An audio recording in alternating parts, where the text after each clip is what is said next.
Hi guys! Good morning everyone! Blessed Friday!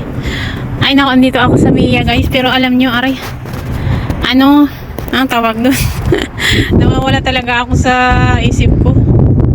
Wala akong punta dito sa Mia Park. Kaso ang sakit-sakit ko ng katawan ko guys. Parang trangkasuhin na wala ho akong kasama sa bahay. Mag-isa lang ako, walang trinabaho, wala namang pero sumakit po talaga ang ang katawan ko sobra. Hindi siya nakikinig sa Panadol.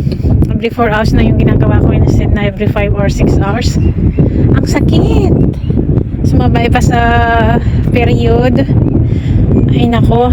Tapos umandar din yung ulcer ko guys. Ano ba yan? Sa kakainom na siguro sa sa gamot. Eh Panadol lang naman yung tinitira ko sa sakit ng katawan ko. Ayan. Umano yung ulcer ko. Nagsuka na ayaw niyang kumain ng kahit itlog. Sabi ko mag-enjoy ako ngayong Christmas. Mag-enjoy ako kasi Enero 3 pa darating yung amo ko. Yun nga lang. Ay nako, papasok nga ako dyan. Hindi na ako pupunta doon sa dulo. Ang ganda doon sa dulo guys. Ang daming mapasyalan doon. Park naman. Pero dito na lang ako pupunta para mas malapit sa kabayan mamaya. Sa kainan para punta ako kakain doon at saka mabayaran yung hindi ko yung nakalimutan kong bayaran nung nakumain ako ng itulukin. Ano ba yan? Diyos ko. Ay natatawa talaga ako guys. Kailangan kong itawa-tawa yung sakit ng katawan kung mawawala din. Ayaw kong pansinin yung sakit-sakit na ito. Bakit ba ako dito doon bumaba? Isang ba ang daan papunta dyan sa loob? Ang ganda sa loob guys. Maraming tao. Ayaw ko na. Dapat doon ako pupunta. Kasi parang hindi ko kaya ngayon maglakad guys. Iniwan sa akin madami yung sakit niya. Sobrang siya. Trangkaso na Kahit na may trangkaso, malis pa rin sila. Malis silang lahat. Nagbakasyon. Tapos parang naiwan sa akin. Naglilinis ako sa nila, nakalimutan ko yata hinugasan yung kamay ko, yung nahawakan ko yung mga unan nila, mga dirty clothes. Diyos ko po. Naisabay pa sa period ko, mas lalo ng sakit yung nararamdaman ko. Ano ba yan? Ang hirap ng isang OFW guys. Ang sabi pa nga nila, maiwan kayo dito ni Jumbo, yung pusa namin. Enjoy ka na lang, sabi niya. Kanina ayaw ko talagang lalabas, gusto kong magtulog, tapos hindi po ako nakatulog. 2:00 gising na ako hanggang umalis ako sa bahay. Kahit anong pilit ko, sabi ko hayaan ko na nga lang, ba't ko ipipilit? Matulog na lang ako pagbalik ko kako.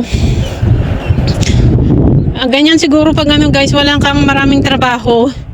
So wala naman ako sa Pilipinas, ganito talaga sa Pilipinas guys pag nagbabakasyon ako. Parang nasanay na yung katawan natin sa katatrabaho. Pero iba talaga na trangkaso ako na walang lumalabas sa sipon ko, pero sa plemas siya dumadaan sa lalamunan. Ay naku, dapat dyan ako bumaba, kakaasa. Ang layo pa ng lalakarin ko. Merry Christmas everyone. Diyos ko, ang sakit po ng katawan ko, gamutin mo ako. Ayaw makinig sa Panadol. Wala naman pong makirot, kundi katawan lang na kaya natakot ako uminom ng ibuprofen. At saka hindi po kasi ako makakain ng madaming ngayon kasi nilalabas niya. Pag umiinom ako ng gamot guys, na konti lang ang kinain ko, parang kalkalin niya yung sikmura ko guys. Iwan ko kung may katulad ko na ganito.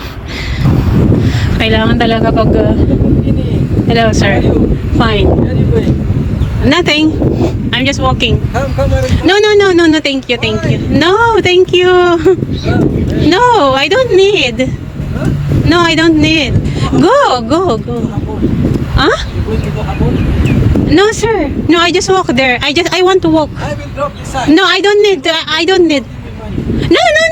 I want to walk. Thank you very much. Thank you. No, I don't need. No, I don't need boyfriend. I am married. Stupido. Akala na niya siguro. Ay, stupido talaga. Pina-high blood pa ako. Nawala tuloy sakit ng katawan ko. Puti pa naman siya. Hindi man siya itik. Walang hiya. Akala ko ba naman mas malimbong pa yung utak ng mga ganyan kaysa mga itik na kwan. Para siyang British na ano yung mukha niya. Mga ganyan na tao guys. Kahit sino-sino yung mga inaano nilang mga babayang mga yan. Mamaya kung kumapit ka dyan, mahawaan ka pa ng sakit. Ito yung sinasabi ko na ayaw lumabas ang sipon sa ilong ko kundi sa lalamunan ko. Ay nako. Nakita nyo yung flags doon guys. Pasyalan ko na naman. Every year lang naman ako nakakapunta dito. And dito pala yung way papunta doon sa mga flowers na December cactus na yun. Buhay na buhay ang mga December cactus everywhere. Kahit the pearl sa may anong tower na doon? Marina. Pinakaunang-una. Udulo. So ayan guys. Saan ba ako nag-ano kanina? Ang ganda dyan. Doon ako mag-ano mamaya mag-selfie. So punta muna ako sa may Diyos ko po. Sa may flag.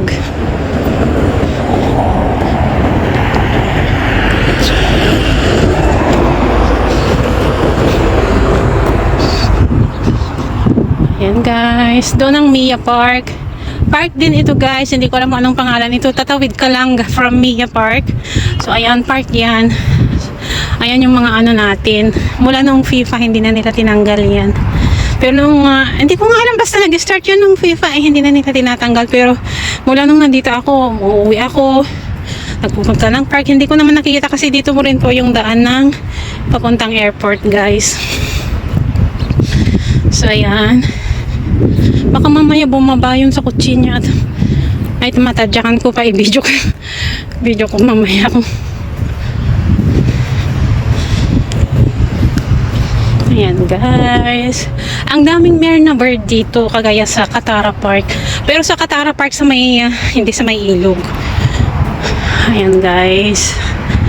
So ayan. Sana mawala na yung sakit ng katawan ko Lord. Wala naman pong masakit. Hindi naman masakit ang ulo ko. Wala naman yung talagang kirot na ano. Wala rin akong sakit sa puson kahit may period ako.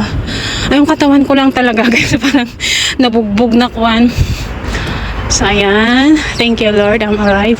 Bumaba ako doon sa pintuan ng Mia Park para gusto ko maglakad, magpawis. Parang nakalimutan ko yung, ayan, dito pala. Kaya ganyan.